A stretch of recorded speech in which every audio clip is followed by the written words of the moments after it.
Great.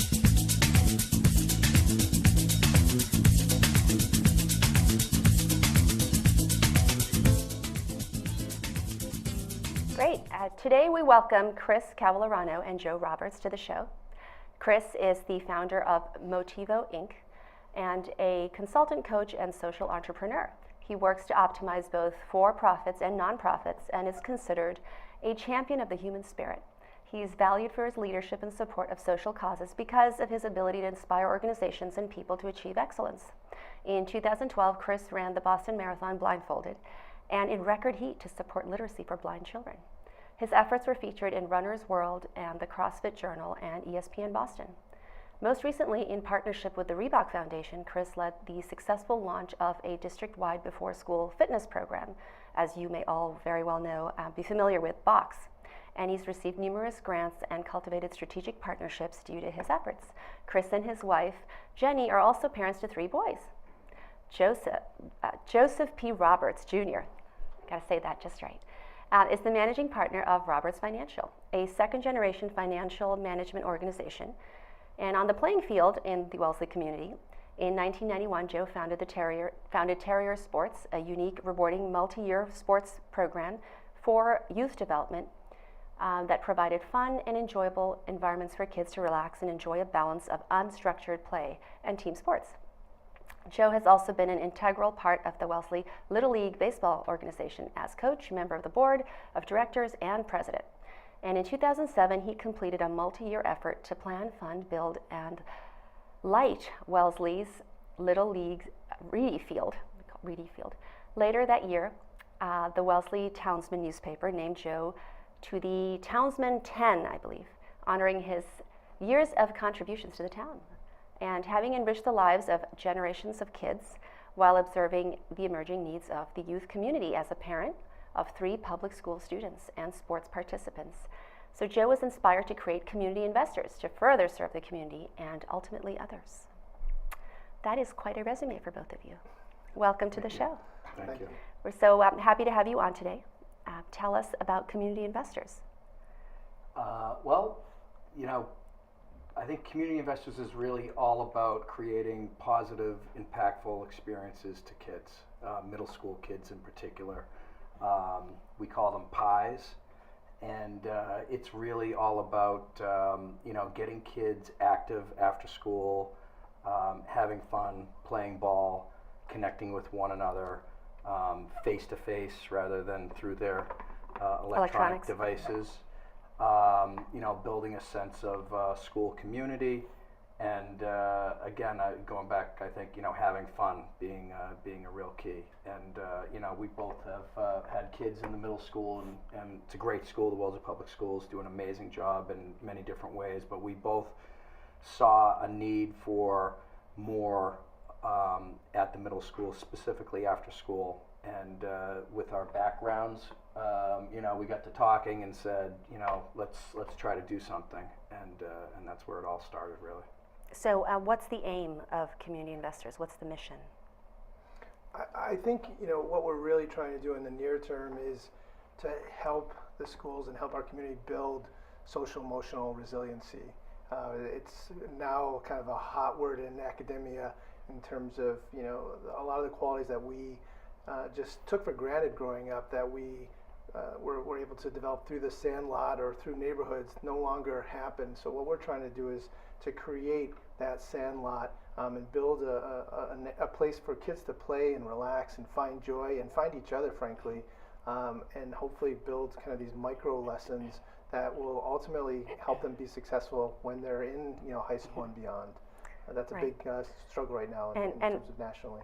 Right, and I assume with some adult supervision, so it's not just out by themselves somewhere playing, like it used to be. Right, but that's the big difference is that, I think adults have the best intent and want to be, on top of things and stuff, but when you're kind of disconnecting the child from the experience, they're not learning. So what we try to do is we have coaches who are high schoolers and they're kind of mentors and referees. It's very much about the kids and for the kids. And if we're doing our jobs well, we just hang back in case there's any major issues. Right. And believe it or not, kids can kind of handle it. So oftentimes, unfortunately, when parents kind of intervene, Right. that kids lose out on that experience. The soccer moms. Or whoever, we're all guilty in one way, shape, or form. I can say that because I am a mom. So you guys can't say that, but I can. That sounds great. So, and this is around sports, right? So you organize a lot of different kinds of sports, and then the kids come together around playing something. Yep. It's like group sports. Right now. In the fall we're doing flag football, soccer, and basketball. Winter time we do dodgeball, and we're going to try to be able to continue our basketball program in the winter. Gym space is a challenge, so we hope we can find some gym time to keep the kids playing basketball as well as the dodgeball. But yeah, we're doing, the physical activity is a big thing. It really is something that is, it's a real challenge. We've both been involved for many years, and you really can see the difference where kids are just not as active today as they were even 10 years ago. And the electronics is, I think, really the reason why. It's pretty simple. I mean, those things are very, they draw the kids right in. Right. And you see them, walking around right after school, 2:30 down Linden Street, and they're walking around like that. And that was even before Pokemon Go came out. Right. Yeah, absolutely. So, the question is like, what do you do about that? How do you deal with that? And one of the answers is you just try to make more programs available to them that are fun and engaging, and then you try to get them out there as much as you can, and that's what we're doing.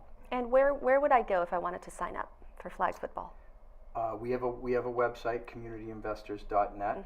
We really make a strong point of saying to everyone that number one, our programs are no fee because we want to encourage as many kids participating as possible. And number two, we have a walk-in, open door policy. Anytime, a kid could be walking down the hallway and poke his head in the gym, and we're like, you want to, jump in at any point. Because a lot of these kids, sometimes they may not know about it, even though we're trying to get the word out there as much as possible. And even if they know about it, maybe they haven't tried it before. We are always encouraging kids, tell them bring a friend, just get as many kids as we can out there having fun. And where are you located? Tell us where you're at. Where our Right. programs? Or where the building is, so if someone wants to drop by. Organizationally, we operate out of our treasurer's kitchen Excellent. kitchen table, Yeah. right? Yeah. That's our headquarters. That's HQ. Okay. Yeah. And then where do they go to the rec center? And it's part of the. Where do you hold your Oh, sports? we're right at the middle school, because I think that's, that's a big part of like we want to offer the things right at the school, Right. because if you think of it with a middle school, as a middle school parent, Right. the second they walk out of that school, they're gone. Right. And so we want to get them right there, either it's- right in the gym Right. or right at the field down at the bottom of the hill, and so we're right there. Right. That's awesome. So it's also less driving for the parents. Right. So so one of the things that we do, because it is all about play for all, and we understand kids take the buses for various reasons. We have kids from Metco that participate in our programs, and it's important for us to give them that 8th period of unstructured play, and then let them get back on the bus and get back to sort of what they would otherwise be doing. Right. But that kind of window, not just kind of middle school adolescence, but also immediately after school, is so vital for the kids to really disconnect and move from technology, from social pressures, and reconnect as humans. And we see kids just really coming out of those sessions very refreshed, relaxed, vibrant, and that's for us up high. Yeah. I think anyone who enjoys exercise understands if you do anything, you feel better afterwards. And a lot of times that carries with you for the rest of the day. And so that is why we look at that one little hour. It's just so critical. And it's not like we're doing anything fancy. We're just they're getting out there and running around for 45 minutes, having fun. But that definitely makes a difference for those kids, and especially at those middle school ages where they are going through so much, physically, mentally, socially. They're going through a lot. So if we can give them 45 minutes of just fun activity, we really believe it's helping those kids out dramatically. And I think part of our goal is that if a child feels better about themselves and they feel more connected with their community, the less likely they are to hurt themselves or to contribute negatively to the community. And we've seen that. We give kids positive opportunities to do things, they will do that. In the absence of that, they're going to make kind of bad decisions or the wrong decisions. Yeah, one of the organizations that we follow is called the After School Alliance, which is like a national nonprofit, and one of their key statistics is kids who are not involved in after-school activities are 50% more likely to experiment with drugs and alcohol. I mean, and that it really makes sense in a bad way. It's just, you know, if kids don't have something productive to do, it can lead to things like that, and that's really, you know, again, it's a big part of what we're trying to address. And you've been in operation for a number of years now, so you've been doing this for a while. This is our third. This is our third year with our programs at the middle school. We've both been involved with a bunch of things in town for many years, but for these particular programs, it's our third year, and it's you know, every year the number of kids participating has increased. So it's been great. How many kids do you have roughly now for this year? We have over 100, yeah. We have over 100 kids involved this fall. That's awesome. Yep. That's great. Yep, absolutely. And again, I you know, it's like it's a good number. Like, we feel like it should be, you know, double, 5 times that. You know, there's so many kids that should be out there doing more, but we're just going one day at a time, one step at a time. And you're also a free program, and you run on volunteers. Yes. So that's quite a challenge to make happen. Well, actually, what we do is for the coaches and stuff, when we're bringing the high schoolers, they're actually paid roles. So we're trying to foster leadership and appreciation for, you know, work and what that brings to you. So there's a leadership, mentorship element to it, and we also try to, you know, partner closely with the district to say, you know, if there's teacher assistants or any people on staff who want to be engaged, we're not looking to run an intramural program. We're looking for people who really are focused on like having these kids have a safe and happy experience. And so, so we do have paid staff who work to make that program successful. And that's a big part, I think, as well for the high school kids. Again, like a parent of high school kids, like there's something real valuable for a high school kid to make their own money, you know, versus there's a lot of kids who do a lot of volunteer work around town, which is great. At the same time, I think it really, you know, it just does something for a kid when it's like that's their money. They understand the value of it. They've earned it themselves, and so that it's an important part of our program as well as the kids running around. Right. And what is your what are some of your statistics for what you've accomplished so far? Well, I mean, our key stat is the PI stat, which is again the positive, impactful experience. We actually keep track of each one of them because we really do believe that every single one of them really do matter.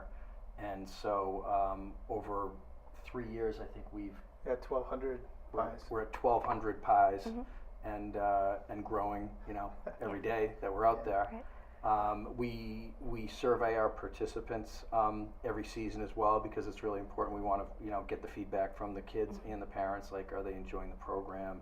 I think we've had pretty much like 100% approval rate from everyone that like they're enjoying it. A lot of great comments and stuff. So. And how do you sort out conflicts that might arise while the kids are out there playing? Let them work it out. Yeah, you know, like that. Yeah, exactly. You know, it's that's how they learn resiliency. Is, you know, we're there if it gets to a point where there's, you know, a true kind of major issue, but otherwise it's work it out, you know, amongst the kind of the parties that are involved. Then you have kind of your teams that can work it out. You have referees. There are multiple layers of kids that can kind of self-regulate and do the things that they're going to need to do in life. You know, they get the bad grade, they're going to have to figure out how to, you know, work on that. It's not going to be the mom and dad to call in.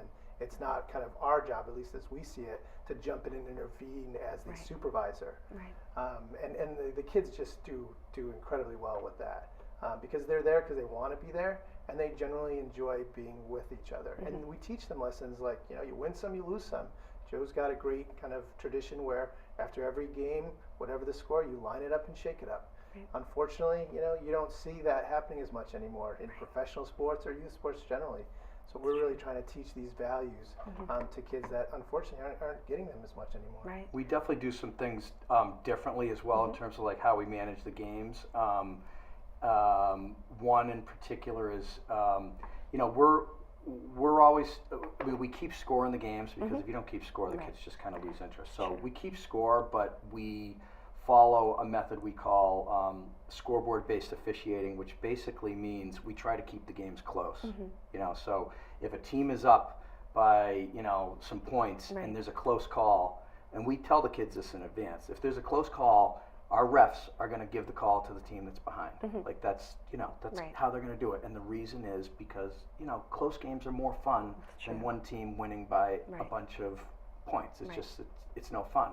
And so you'll get cases where there'll be a close call, and the bigger the margin in the score, the more the refs will give it to the team that's down. So there'll be kids and they get competitive and they're like, oh, wait a minute. And we're like, hey, listen. You know, and they get it. You know, it's like it may not be a straight up call, but they know it's in the interest of just everyone having fun together.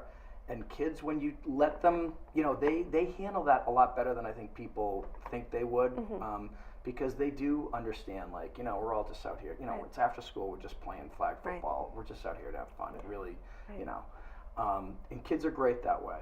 So after seeing how this works, and then you go back to your day jobs. And then you do you ever think, well, the kids handle this better than the adults in the boardroom? Yeah, I mean, sometimes people get caught up in, at different ages and you know, professions. But I think generally the kids respond really well to that. And when you talk about resiliency and grit, it's not when you're doing well that you learn these valuable life lessons. I mean, the research has shown it's really when you have something adverse happen to you, something you have to struggle with, something that you need your friends and family to depend on and to sort of help pick you up. But it's that evolution of, you know, I can do this. I believe in myself. People believe in me. That gives kids the confidence to overcome things that would otherwise be insurmountable. And that's what we're finding more when people graduate from high school and maybe they go on to college. They spend more time and money on mental health issues than all the other traditional problems that kids faced in prior generations. And we think we can do something about it early. Yeah, and then I think, you know, one of the other key elements of our programs is just pure fun. And I think, you know, when you mention parents, you know, there's tons of parents and coaches that are out there that, you know, I think everyone has like the best intentions. But one of the other trends that we've seen, which we're concerned with, is just over the years how youth sports has the priority on fun has diminished, and you know, it's been replaced by sort of this drive to, you know, succeed and excel. And you know, really like it's like youth sports has become so overly organized and pressurized. It's more like competitive training. Yeah, right. It's like it's forget like about the training. Right, and especially for younger kids, for younger kids. And so like, again, what do you do about that? And that's a big part of what, you know, we're trying to do that with our programs, but we're also trying to, within the community, we've established an organization called the Community Sports Collaborative, which really is just, it's teaming up all the youth sports organizations around town, who are all great organizations, but just helping everyone come together, you know, talk to each other about, you know, what are we all doing to make the best experiences possible to the kids in the programs that we're running throughout town. And we just got that group put together within the last year, and everyone, you know, is real enthusiastic. You know, they all want to do the right thing. The question is, how do you go about doing it? And all these organizations are dealing with, you know, outside private clubs that really present a challenge that we're all trying to deal with. So it's interesting. And did you two know each other before you started this up together? Yeah, so we'd see each other on the fields and just out there in the community. And you know, for me personally, after the success with box, I looked at the middle school, and box had kind of a best-in-class model for the elementary before school, but what I identified was it's after school, and it's really more wellness. And I thought what Joe was doing with terriers, at, you know, 25 years of experience we had in our own kind of backyard, an expert that we could leverage, and thankfully, you know, Joe saw that vision too, and ran with it, which was awesome. And what was your aha moment for both of you that inspired you to go do something about this? What kind of trends were you noticing in the community that made you want to start this up? I mean, I think we knew that we could make a difference, and I think we're on kind of like our third kid to, you know, now is the time. Like we've kind of watched and, you know, sort of seen. But I think more so than the creation, I think, I don't know if it was last year or the year before, Halloween was on a Friday. And it was a bitter cold day, and I said, you know, and I'm usually the optimist. I'm usually like, you know, filling the glass. And I said to Joe, I don't know, it's cold. Like, I don't know if we're going to get any. And it's Halloween. They have basically permission to go out and be crazy. And sure enough, these kids came down, 70 plus strong kids in 30-degree weather, you know, windy, cold, and they wanted to play. And it was at that moment for me, I realized this is something special. These kids need it and they want it, and thank God, like, we're here to do that. And luckily, like, Wellesley Media was there too. Yeah. So we, you know, it was truly a community effort. So we were able to capture that. Yeah. And then again, just being a parent and observing, you know, the dramatic difference just in a short period of time. You know, one of my daughter. We were sitting around the dinner table, and you know, she was a senior in the high school at the time, and our son was I think like a sixth grader, and she was saying, you know, when I was at the middle school, like we had cell phones, but everyone had flip phones. No one had no one had the smartphones.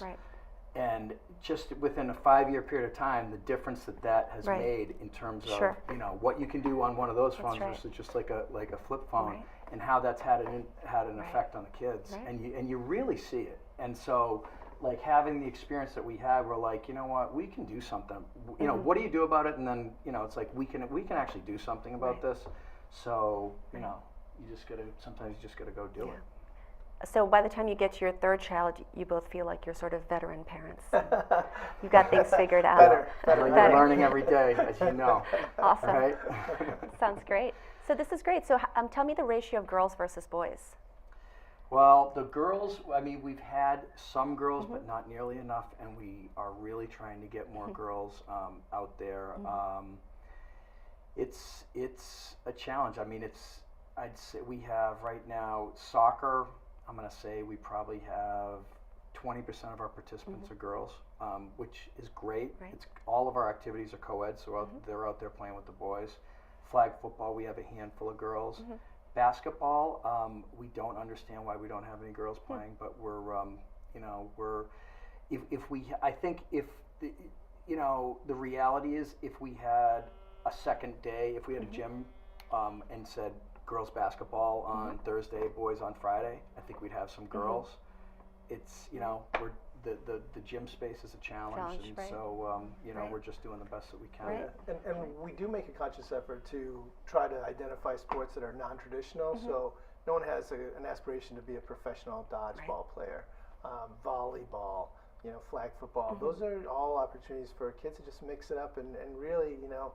There's no, people kind of value each other not for their gender or anything other than just for who they are.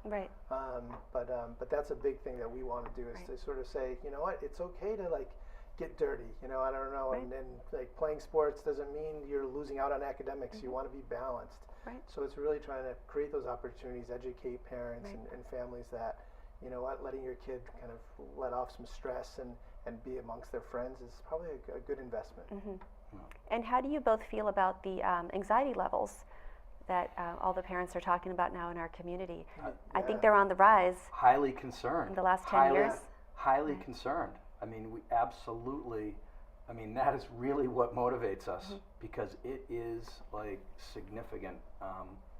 And I just see it, you know, just with our own kids. I see the difference between our youngest and our oldest. I absolutely think the electronics is the reason, and we're doing, you know, we're doing everything that we can just with our programs to try to help.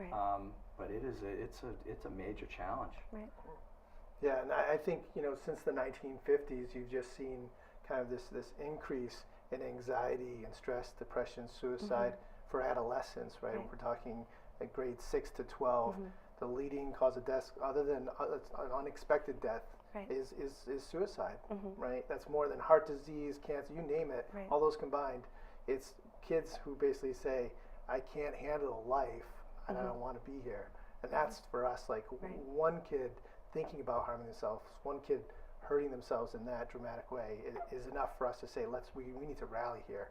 We don't need that suicide cluster to form. And this is a national problem. You know, and some people I think are kind of misinformed when they think, oh, well, Wellesley's an affluent area, they don't have those kind of problems, Right. they're not at risk. The reality is all kids nationally, and it crosses those statistics, cross, you know, economic, they cross racial divides. It says kids today are becoming less and less healthy, and it's not just physically, but mentally and emotionally. And what we're trying to do is teach them in a safe, supportive environment how to kind of build that resiliency and that strength. Right. That life is worth, you know, living, Right. and that there are people that care about them and that they're never alone. Right. Do you think that electronics is really the main reason for the rising trend? Because they have more access to compare themselves with everybody else and read global information that's coming their way. And then just like the loss of like the Face-to-face. the face to face, Right. you know, they withdraw into Right. these things that just like, you know, Right. if the brain is just drawn to it. Right. And so now, you know, it's all right here as opposed Right. to being like, you know, we're growing up Yeah. out in your backyard running around Right. with a bunch of kids. Right. And you know, so that's major. You know, I think again the trends in youth sports are another contributing factor because, you know, youth sports used to be a more healthy Right. outlet for kids. And again, there are many great youth sports programs out there and great people doing things. Yet the trend has been towards like more pressure, Right. elitism, less Specialization. about specialization. Right. You know, not about just Having fun. going Right. out having fun, playing Right. ball with kids from your town. You Right. know, it's all about like now these kids are like, you know, thinking they're, you know, working at it like it's a job Right. because they want to go get a college scholarship. Right. And pressure, Right. again, pressure, and Right. kids who were not, you know, who are not like, you know, naturally gifted, are getting messages at a very early age that like, you know, they're not, Right. you know, they're not as good of a fit, and that has effects and all. So that's just a trend, and again, just here within our town, we're trying to just help address that as well. And we think, you know, we think that we can have an impact here, and with everything that we're doing here, you know, they need it everywhere. So we're really, you know, Right. part of our organizational mission is to like, you know, develop a blueprint that ultimately could, you know, be shared with other Other communities. communities. Wow, that's excellent. And do you know of any other communities around Wellesley who have called you and asked for help or advice, input? You know, we've made some contacts with some individuals in Boston and some neighboring towns. You know, until we're able to build like our own organizational Right. infrastructure, we feel like we Right. need to just focus on what we're doing here. But Right. that is definitely Right. part of our long-term plan. Right. So it's part of the plans to find a new mission control other than the kitchen. Correct. Yeah. But the kitchen comes in handy. You get lots of snacks. It right? does. It does. Exactly. Yeah, we're Exactly. fortunate. Yeah. No, we have a great team of people who dedicate Right. their skills and time, and for what we have and what in terms of what we've accomplished, it's really incredible. You know, we've got Right. the field that's going to be complete shortly. Right. That was like a $1.3 million That's right. fundraising. I hear it's effort. going to be spectacular. Yeah, So I and- think and- it's opening this Saturday, right? Yeah, and the ceremony is going to be this Saturday. I know they're challenged with Right. weather and stuff, Right. but that was another example where we may, in terms of our programs, not utilize that field, but Right. our mission is really to see kids out there playing, and Right. that means maybe it's the sports teams, maybe it's the clubs, Right. maybe it's just you and your kids going out and throwing the frisbee around. Sure. But we just know that when you start to create that village, that Right. neighborhood, benefits happen. And I think outside of technology, that's kind of what's precipitated this kind of tsunami of unwellness, is that we don't have the neighbors that are kind of looking out for each other. We don't have the kids that are just going out in the driveway and gathering and Right. playing hide and go seek and things like that. It's just, it's like a building as Right. opposed to a home, and the same thing with the community activities. Right. I think we can do a lot more in Wellesley in terms of bringing people together, not just young people, but all people, to kind of understand, there's strength in diversity. Right. There's, strength in understanding different perspectives. And when you're in your house and that's it, and people, they work really hard to be able to afford to live in this community. And I get that, but I don't think we should lose sight of what we're ultimately trying to do, which is hopefully Right. contribute to the community and to each other. Right. Yeah, I got to tell you, I have a confession. I was watching CNN a few days ago, and I found it stressful because there's a split screen, and then now it's like 4 screens, and then you have the tape that runs underneath, and Right. now there's Yeah. a double tape. Yeah. So there's 2 bits of information going either way, and I couldn't figure out what I should focus on. Right. Yeah, stay Right. tuned. Right, I mean, right, right. that's the thing. If you're not anchored in a healthy way, and whether it's by your parents, teachers, coaches, and what we're trying to do is we're trying to say, the kids, honestly, like, be your own hero. And the kids, if we're looking out for each other, then we're going to be in a better place. But if we're disconnected and technology comes in and we've got this opiate epidemic, Right. that's sweeping the nation, we got a pretty big battle to face if we don't get at this early. But Right. we feel that that 6th to 7th grade window is just a critical time Right. in kids' lives to make a difference. And do you see that there's that's really more than high school, it's really middle school that you'd like to target? Well, initially, I think they really need it at those Right. ages, and then, just program-wise, that's where Right. we saw a real need for additional programming, Right. so we're like, we'll try Focusing to help on out. that. Long term, we would love to be able to build a program that carries up to the high school level, because the high school does an amazing job of like getting, kids playing ball. At the same time, there's still a lot of kids there that Right. really, they're either, it may be a sport Right. where, they make cuts, and Right. so, basketball is Sure. a tough sport to, make one of Sure. those teams. So we'd love to build some of our programs up so Right. that, a high school student would have the option of either playing, for, one of the varsity sports, or just like, having fun playing intramurals. Right. And so, that gets into like the issue that we have here in our town with like the shortages of fields and facilities, is specifically like indoor recreational facilities, like gym space there is just, we have a major shortage, and I know the town is like, looking at that planning wise, Right. so we just have to be patient and hopefully have more that we can work with down the road. Yeah, Awesome. and also the athletic review that's taking place. That's the first time in over a decade that the school district is actually looking at the athletic program and seeing kind of what we can do to make this better for kids. Because as Joe said, we're just trying to get kids connected and socialized and de-stressed at the middle school. I think at the high school, what happens is, your whole kind of life is, I'm playing soccer, and then when you get to 8th, 9th grade, I don't play soccer anymore. Right. And there's a loss of identity. And Joe's, had that experience. I've had that experience where you see these kids and they've lost part of themselves, part of their identity, and we don't want them to feel any less because they're not on the school competitive team. They could be on the intramural team. Let's provide them with opportunities to stay connected, stay healthy, mentally, physically, and emotionally. And have fun. Again, like it's really, as great as our programs are at the high school, like hopefully they're all trying to promote like the activities as like fun, that the kids are having fun, and hopefully this athletics review will help prioritize that. And again, that's why the programs that we're doing are really, that's like rule number 1. And it's again, it's something just see, like high school kids, definitely they're going through so much, they have so much pressure. It's almost like when you see them, they've lost their ability to have fun in many ways. I mean, they know how to have fun in some ways. A lot of times it becomes like they have fun in the wrong ways.